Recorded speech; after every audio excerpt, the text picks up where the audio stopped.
2016 ஐயா 2016 வந்து மாற்றம் முன்னேற்றம் அன்புமணின்னு களம் காண்றீங்க. அதுல உங்களுக்கு உடன்பாடு இருந்துச்சு ஐயா? தனியா நிக்கிறதுலயோ அவரை முன்னிலைப்படுத்துறதுலயோ அது உடன்பாடு இருந்துச்சு? சரி, உடன்பாடு இல்லாமல் இப்படி ஒரு பெரிய மாநாட்டை நடத்தி அதை நாங்கள் வெளியிட்டோம். அங்கே பிரமாண்டமான சேலத்தில் மாற்றம் முன்னேற்றம் அன்புமணி. சார், இப்போ நீங்க ஒரு நிறுவனராகவும் இருக்கீங்க, தலைவராக இருக்கீங்க. அப்படி பார்க்கும்போது இளைஞரணி தலைவர் எப்போது நியமிக்கப்படுவார்? நீங்க என்ன திட்டத்தில் இருக்கீங்க? என்ன? எனக்கு ஜோசியத்தில் நம்பிக்கை கிடையாது. ஏன்னா ஒரு நல்ல ஜோசியராக சொல்லுங்க. நம்பிக்கை இருக்கு. நீங்க எங்க அப்பா? எனக்கு நம்பிக்கை இல்லை. ஆனால் என்னதான் ஜோசியரை சொல்கிறத கேட்கறதுக்கு நீங்கள் ஒரு நல்ல ஜோசியரை சொன்னீங்கன்னா நான் இன்னொன்று சொல்லப்படுறேன். இந்தியாவிலே ஒரு மூத்த அரசியல் தலைவர், தமிழகத்திலும் வந்து உங்களை வந்து நிறைய பேர் மதிக்கிறாங்க. பெரிய அளவுல நீங்க எடுக்கக்கூடிய முடிவுகள்லாம் எதிர்நோக்கி இருக்காங்க. அப்படி இருக்கக்கூடிய ஒரு சூழல்ல நீங்க ஒரு டஃப் நெகோசியேட்டர் அப்படின்வாங்க. எந்த பேச்சுவார்த்தை இருந்தாலும் ஒரு டஃபா பேசுவாரு, தனக்கு வேண்டியதை அவர் பெற்றுக்கொள்வார். உங்களுடைய இம்ப்ரெஷன்? உள்வன்று வைத்து புறமென்று பேசுவோர் உறவு கலவாமை வேண்டும்.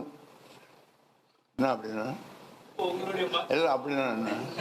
அதை முதல்ல உள்வன்று வைத்து புறம் ஒன்று பேசுவது. ஆமாம், அவரோடு உறவு கலவாமை வேண்டும். எனக்கு அப்படி பேச தெரியாது. அப்படி இருக்கக்கூடிய ஒரு சூழல்ல திரு அன்புமணி ராமதாஸோட பேச்சுவார்த்தை நடத்தி தப்பா நெகோசியேட் பண்றதுல இவ்வளவு பிரச்சனை உங்களுக்கு எப்படி வருது? என்ன எந்த இடத்துல அது டெட்லாக்கா இருக்கு? எந்த இடத்துல அது சரி வர மாட்டேங்குது? அது காலம் போக போக தெரியும். எல்லாத்துக்கும் ஒரு முடிவு இருக்குல்ல, அது காலம் போக போக தெரியும். உங்களுக்கு தெரியாம நடக்குமா? அது இந்த பொறுப்பு கொடுக்குறீங்க ஐயா, தொடர்ந்து புதிய பொறுப்பாளர்கள் நியமனம் செஞ்சு வரீங்க. அதே மாதிரி அன்புமணி அவர்களும் அங்க ஒரு பொறுப்பை நியமிக்கிறாரு. கட்சி தொண்டர்கள் யார் பக்கம் போகணும், என்ன சொல்ல வரீங்க? கட்சி தொண்டர்கள், நான் நியமிக்கிற பொறுப்பாளர்கள், கட்சி தொண்டர்கள், வாக்களிக்கவர்கள், வாக்காளர்கள் எல்லாம் என் பக்கம். மோதலுக்கு உண்மையான காரணம் என்ன ஐயா? பல்வேறு கருத்துக்கள் நிலவி வருகிறது. உங்க ரெண்டு பேருக்கான உண்மையான காரணம் என்ன? உண்மையான காரணம் மோதல் உங்களுக்கும் அன்புமணி சாருக்கும் உள்ள மோதலுக்கான காரணங்கள் உண்மையானது என்ன? அதை நான் ஏற்கனவே சொன்ன ஒரு நல்ல ஜோசியரா